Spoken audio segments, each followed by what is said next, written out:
जिन्होंने हमें बताया कि पेड़ पौधे भी सजीव होते हैं, पेड़ पौधे भी सांस लेते हैं। नाम सुना होगा आपने, डॉक्टर जगदीश चंद्र बसु। उन्होंने हमें बताया था कि पौधे भी मनुष्य की तरह सांस लेते हैं। पहले तो हमें पता नहीं था कि पौधे सांस लेते हैं, पौधे गति करते हैं या पौधे भोजन करते हैं, ये हमें नहीं पता था। लेकिन जब बसु जी ने हम लोग के समक्ष कैस्कोग्राफ नामक यंत्र से पता करके बताया कि पौधे भी सांस लेते हैं, हम लोगों की तरह, हम जीव जंतुओं की तरह, मानव की तरह पौधे भी सजीव होते हैं, इनकी रक्षा करिए, इनसे हमारा ही फायदा होने वाला है। पेड़ पौधे से हम फल फूल प्राप्त करते हैं, और जब सूख जाता है तो उससे हम लकड़ियां प्राप्त करते हैं, जब सजीव रहता है तो उससे हम हवा प्राप्त करते हैं, अपने जीवन को सही तरीके से, सरल तरीके से जीते हैं।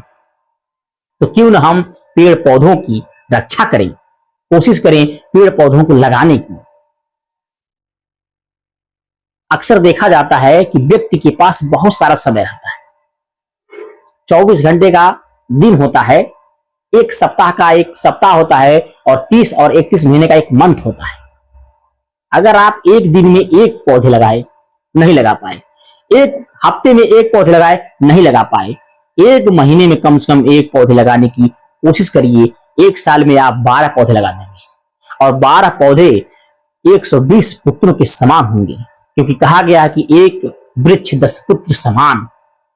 सोचिए, अगर आप एक वर्ष में 12 पौधे लगाते हैं कम से कम, तो समझ लीजिए कम से कम 1 लाख व्यक्तियों के लिए सांस आप प्रदान कर सकते हैं, बीमारियों को आप दूर कर सकते हैं।